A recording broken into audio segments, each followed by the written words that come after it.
주시는 대림절 두 번째 주일 우리들에게 주시는 말씀 사도행전 말씀 계속 함께 나누겠습니다. 사도행전 15장 6절 이하 11절에 있는 말씀입니다.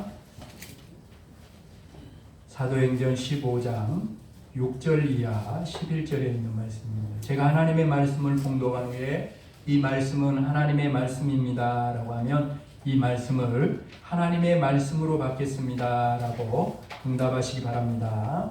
사도행전 15장 6절 이하 11절에 있는 하나님의 말씀 봉독합니다.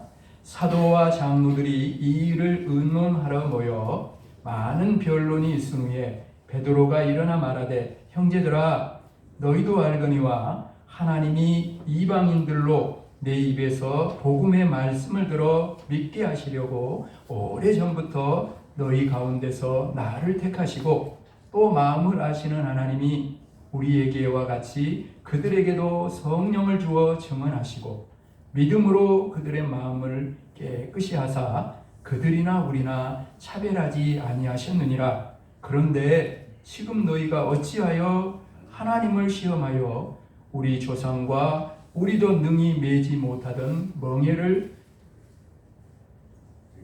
제자들의 목에 주려느냐. 그러나 우리는 그들이 우리와 동일하게 주 예수의 은혜로 구원받은 줄을 믿노라 하니라. 아멘. 이 말씀은 하나님의 말씀입니다. 이 말씀을 하나님의 말씀으로 받겠습니다. 아멘. 앞뒤 좌우로 한번 인사하십니다. 잘 오셨습니다. 잘 오셨습니다. 반갑습니다. 사랑합니다. 사랑합니다. 축복합니다. 축복합니다. 다시 한번 한 해를 마무리해가는 때니까 서로를 바라보고 이렇게 한번 말합시다. 서로를 바라보고. 나는 잘생겼으니까 안 봐도 돼. 원래 잘생겼어. 서로 봐봐. 잘생겼는가 봐보고 서로에게 이렇게 말합시다. 기도의 자리, 기도의 자리, 말씀의 자리, 말씀의 자리, 예배의 자리, 예배의 자리, 사명의 자리를 사명의 자리를 끝까지 지키며 2025년 2025년 한 해를 잘 마무리해 갑시다. 잘 마무리해 갑시다. 아멘. 그렇습니다. 그래서 12월 이제 첫 번째 주일이고 오늘이 대림절 두 번째 주일입니다. 대림절은 기다림의 절기입니다. 뭘 기다리느냐? 주님이 오셨고 지금도 오시며 다시 오실 주님을 기다리는 시간이요 기다리는 절기가 바로 대림절입니다. 그럼 어떤 노신사가 이런 말을 해요. 한번 들어보시죠. 참 살아온 인생의 경륜에서 나오는 참 가슴이 새길 만한 그런 말이거든요. 한번 들어보세요. 이렇게 말합니다. 사람은 나이가 들면 가진 것을 바라보는 대신 기다리는 것이 무엇인지에 따라 마음이 달라진다. 나이가 들어서 얼마나 더 가지려고 가진 것을 자꾸 바라보고 살고 있지는 않는가 생각해봐요. 나이 들어서 가진 것은 세상의 것이죠. 그럼 기다리는 것은 하늘. 나이가 들수록 여러분 죽는 것이 행복해질 수 있는, 나이가 들수록 인생의 후반부일수록 소망이 넘치는 인생이 되는 것은 기다리는 것입니다. 주님이 오셔서 영원한 천국으로 나를 인도하실 걸 바라볼 때 그때 소망이 넘치고 희망이 있는 것이 세상 것들을 바라보십시오. 그걸 자꾸 바라보면 실망하고 낙심하고 그런 마음만 들거든요.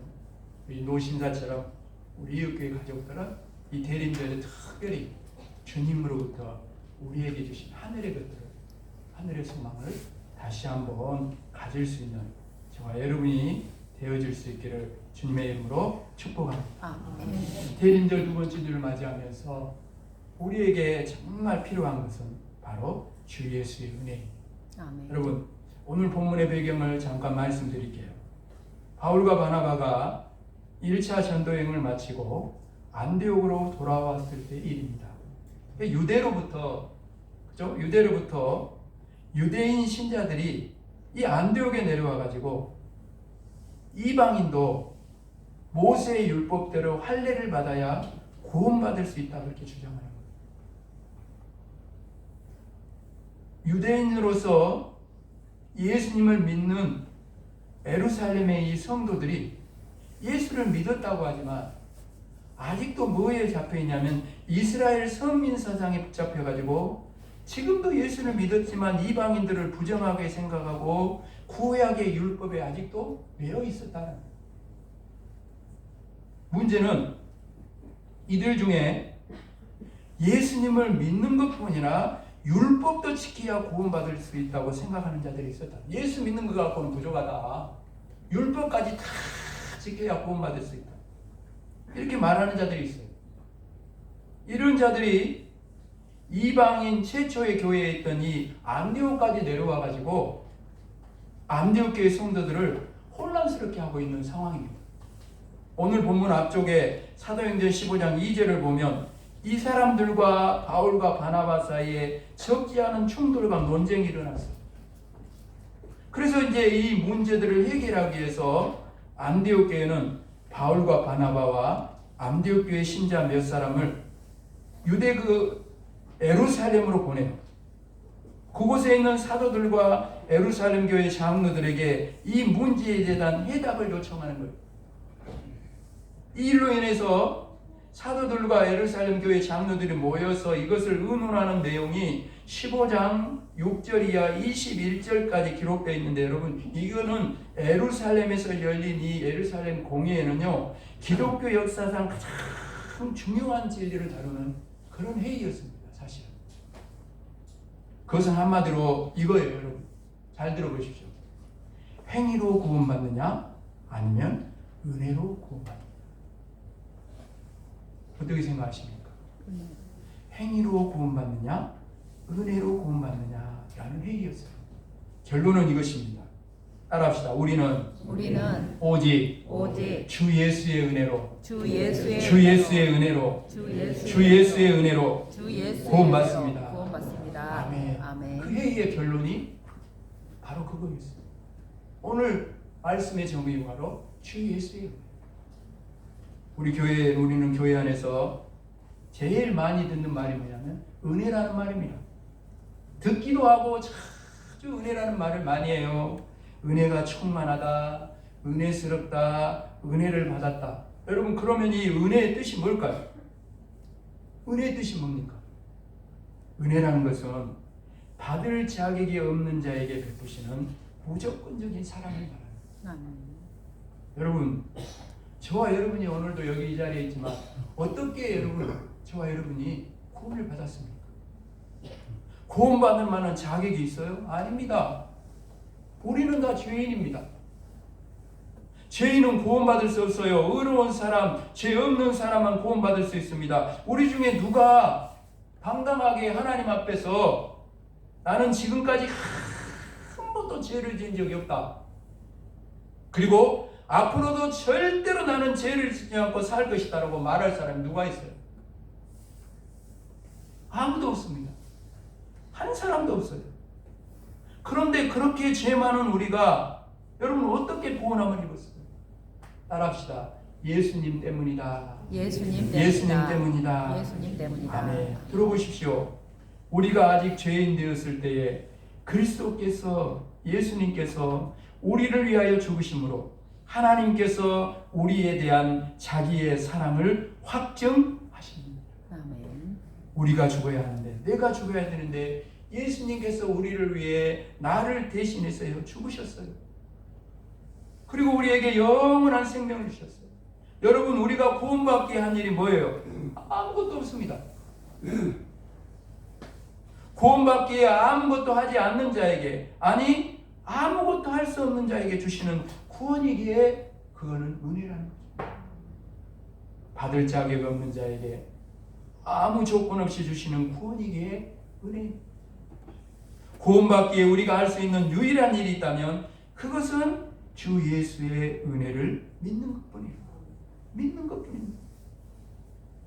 예수님께서 십자가의 죽으심으로 온 인류의 죄값을, 바로 나의 죄값을 지불하셨던 것을 믿는 것입니다. 이 예수께 죄를 회개하면 어떤 죄라도 용서받는 것을 믿는 것입니다. 회개한 사람의 마음에 예수님이 오셔서 세상 끝날까지 동행하시고 저 천국까지 인도해 주신다는 것을 믿는 것입니다. 이것이 복음입니다.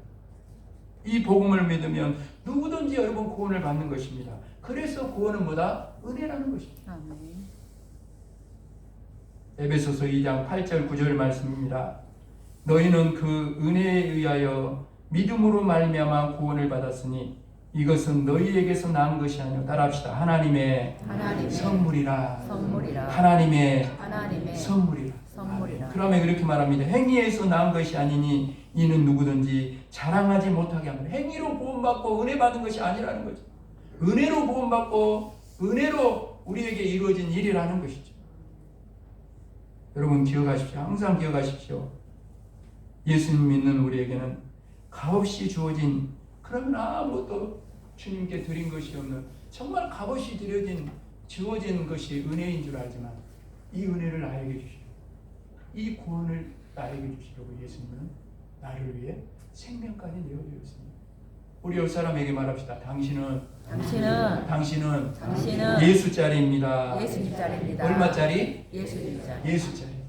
예수님과 바꾼 생명이기 때문에 그만큼 귀한 삶이 우리에게 주어졌다라는 것이죠. 근데 여러분, 우리는요, 이 은혜를 너무 자주 잊어버려요. 거저 받은 은혜라고 그냥 얼마나 자주 잊어버린지 몰라요.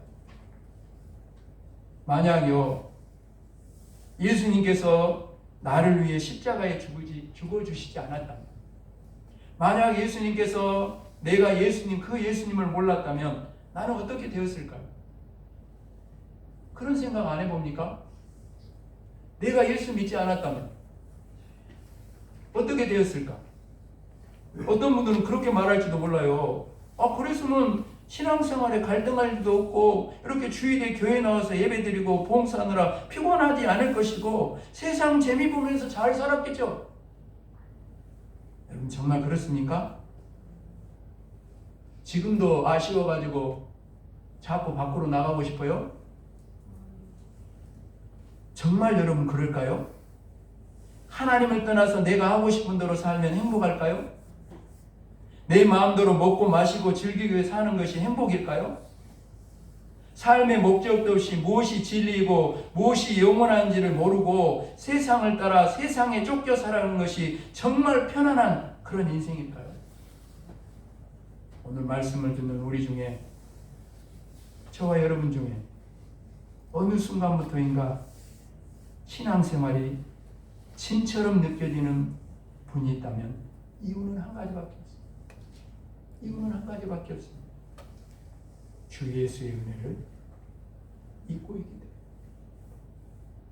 언제부터인가 주님께 드리는 예배가 기쁨이 아니라 의무가 되어버렸다면 이유는 한 가지예요. 주 예수의 은혜를 잊어버리기 때문에. 주님을 위해 드리는 시간과 물질을 자꾸 계산하고 있다면 이유는 분명해요. 주 예수의 은혜를 잊어버립니다. 자꾸 세상이 눈에 들어오고 세상이 좋고 세상에 있는 것이 좋고 세상 사람들이 훨씬 나보다 부럽게 잘 사는 것 같고 그런 마음이 자꾸 들어온다면 이유는 한 가지밖에 없어요. 주 예수의 은혜를 잊어버립니다. 여러분 지금은 우리가 하나님 앞에 나와서 헌금을 드린다 그렇게 말하지만 옛날 그 초창기에 복음을 만나서 신앙생활했던 그 교회 성도들은 이 헌금을 뭐라 그랬어요? 다른 말로 뭐라 그랬습니까? 연보라 그랬어요. 연보. 그죠? 연보라 그랬어요. 그래서 보통 돈이나 쌀을 연보로 드렸습니다. 그렇죠? 그거 생각나죠? 기억나죠? 그렇죠? 근데요, 한국교회 초창기에 특이한 연보가 있었어요. 언젠가 한번 말씀드렸는데 그 특이한 연보가 뭘까요? 한번 따라합시다. 날연보. 뭘까요? 날연보. 처음에 복음이 전해졌어요. 그래서 복음을 듣는 자마다 받을 자격이 없는 자에게 조건 없이 거저 주시는 이 주 예수의 은혜에 큰 감동을 받았어요. 그 은혜가 너무 감사한데 드릴 것이 없는 거예요. 너무 가난하고 힘든 생활 속에, 삶 속에 살아가다 보니까 그러면서도 이제 가난한 중에서도 돈을 드리고 먹을 것이 부족한 중에도 쌀을 드립니다. 비록 적은 연보였지만 어쩌면 두렙돈을 드렸던 그 과부의 마음으로 전부를 드리는 그런 연보를 드렸어요. 그런데도 마음에 아쉬움이 남는 거예요. 이렇게 큰 은혜를 받았는데 주님께 더 드릴 것이 없을까? 그렇게 해서 생각난 것이 바로 날연보. 날연. 한날을 주님께 드립니다. 오늘 주님 앞에 나와서 예배하는 이 날이 무슨 날이에요? 이 한날을 주님께 드리는 날. 이 한날 주일뿐만 아니라 일주일 중에 한날을 주님의 날로 정해요. 가진 것 없지만, 드릴 것 없지만 내 몸과 시간을 들여서 주님께 드리는 날로 정합니다. 그래서 초창기에 선교사들의 보고에 의하면 이런 시간, 개인적으로 주님께 헌신하는 그런 시간이 바로 시간을 몸과 마음을 바쳐서 날수를 다 교회에 적어내는 거예요. 이 날은 내가 하나님께 드리는 날로, 일주일 중에 하나님께 드리는 날로 정해가지고 그날은 기도하고 나가서 복음을 전하는 일을 하는 거예요. 그 한 날은 온전히 복음을 전하는 일. 그리고 어떤 사람들은 한 달에 일주일을 정합니다. 하루에 한 날, 일주일에 한 날을 정하든지 아니면 한 달에 일주간을 정해가지고 온전히 주님을 위해 헌신하고 봉사하고 복음을 전하는 일, 생명을 살리는 일을 했다라는 거죠. 바로 그것이 날연보. 날연보를 드렸던 한국교회 초대 성도들의 마음을 저는 조금은 알 수 있을 것 같아요. 주 예수의 은혜가 너무 감사해서, 그 은혜가 너무 귀해서 돈을 드리고 쌀을 드려도 아쉬운 거예요. 더 드리고 싶은데 무언가 드릴 것이 없을까? 그래서 날연보를 시작하게 되었다. 제가 지금 여러분에게 가난해도 헌금을 드리고 먹을 것이 없어도 쌀을 드리고 이것도 저것도 드릴 것이 없으면 날이라도 드리라고 말씀드리는 게 아니에요. 주 예수의 은혜에 붙잡혀서 신앙생활을 했던 그분들의 기쁨을 말하는 것입니다. 이 기쁨이 오늘 신앙생활은 우리에게 있냐라는 거죠. 주 예수의 은혜에 붙잡혀 살았던 그들 안에 있었던 감격을 말하는 거예요. 주 예수의 은혜에 붙잡혀 살았던 그들의 행복을 말하는 겁니다. 행복한 신앙생활. 날연보를 드리던 그분들의 모습을 상상하면서 저도 모르게 부러운 생각이 들어요.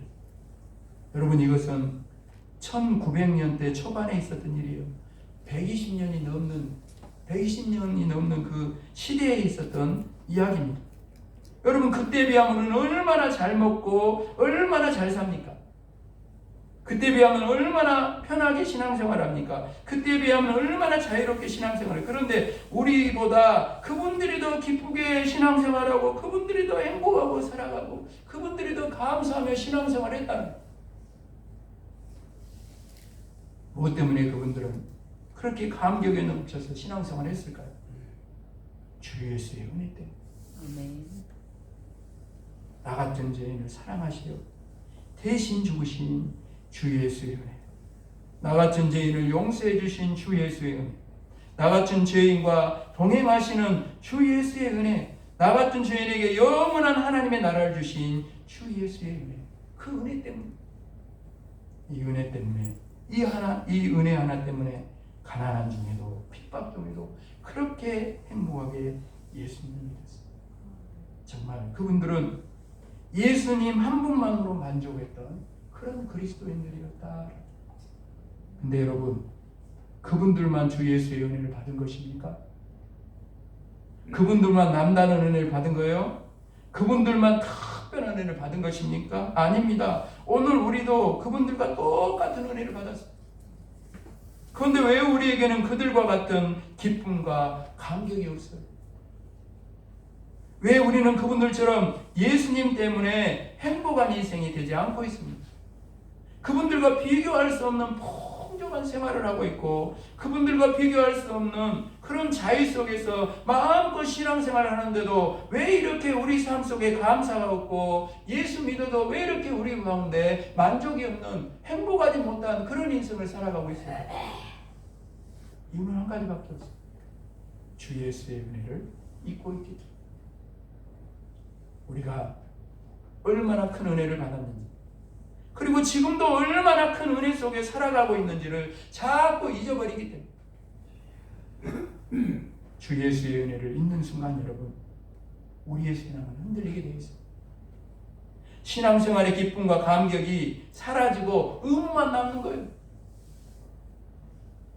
주 예수의 은혜를 잊는 순간 예수님을 만족하지 못하고 세상에서 만족을 찾는 방황하는 그리스도인이 될 수밖에 없다. 이제 말씀을 마무리해가면서 그럼 어떻게 해야 되겠어요? 오늘 대림절 두 번째 주일을 맞이하면서 저와 여러분이 이런 모습 속에 이런 신앙생활 모습 속에 저와 여러분이 있다면 어떻게 해야 합니까? 예수님을 바라봐야 돼요. 우리 옆 사람에게 바랍시다. 예수님을 바라봅시다. 예수님 바라봅시다. 예수님을 바라봅시다. 예수님만 바라봅시다. 아멘. 아멘. 여러분 대림절은 예수님을 바라보는 절기입니다. 나를 위해서 나의 죄 때문에 십자가에 달려 죽으신 예수님을 여러분 바라보십시오. 아멘. 지금 이 순간에도 하나님 보좌 우편에서 나를 위해 쉬지 않고 기도하고 계시는 그 예수님을 바라보십시오. 여러분, 예수님은 자격 있는 자들에게 오신 것이 아니라 상처 입은 자들, 아픈 자들, 갈 곳 없는 자들에게 오셨어요. 그러기에 여러분 대림절은 우리가 스스로도 꾸미려 예수는 절기가 아니라 주 예수의 은혜를 다시 바라보는 절기. 아멘. 주 예수의 은혜를 가득 주 예수의 은혜로 채워지는 절기가 바로 대림절. 이 대림절이다. 정말 바라기는 우리 모두에게 이 성전을 나가기 전에 이 대림절을 통해 오늘 말씀을 다시 생각하면서 그 임마누엘로 여기 오셔서 우리에게 은혜를 주시는 그 어떤 것보다 주 예수의 은혜로 가득 정말 채워져서 그 은혜를 이웃과 성광의 모든 말 모든 영혼들에게 흘려보내서 저들도 여기 이 자리에 돌아와 주 예수의 은혜를 우리와 함께 누리게 되는 대림절 성탄절이 되기를 주님의 이름으로 축복합니다. 아멘. 주 예수의 은혜로 이것이 우리의 유일한 고백입니다. 아멘. 저를 따라서 한번 고백해 볼까요? 한번 따라합시다. 가슴에 손을 모으고 기도하는 손을 모으고 한번 따라합시다. 주 예수의 은혜로 주 예수의 은혜로 구원받았고 주 예수의 은혜로 주 예수의 은혜로 오늘을 살아가고 있고 오늘을 살아가고 있고 주 예수의 은혜로 주 예수의 내일을 은혜로 살아갑니다. 내일을 살아갑니다. 아멘. 아멘. 오늘 여기 이 자리에 나와 한 해를 돌아보며 다시 십자가 바라보며 얼마나 큰 은혜와 사랑을 받았는지를 잊고 살았던 우리의 삶의 모습들을 봅니다.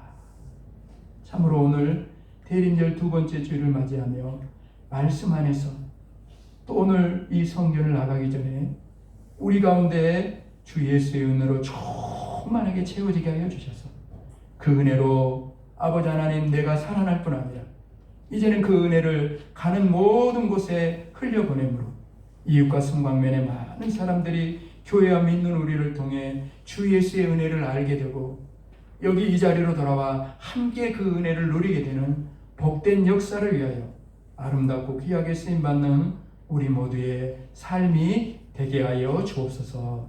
감사를 드리오며 예수 그리스도 이름으로 간절히 기도합니다. 아멘.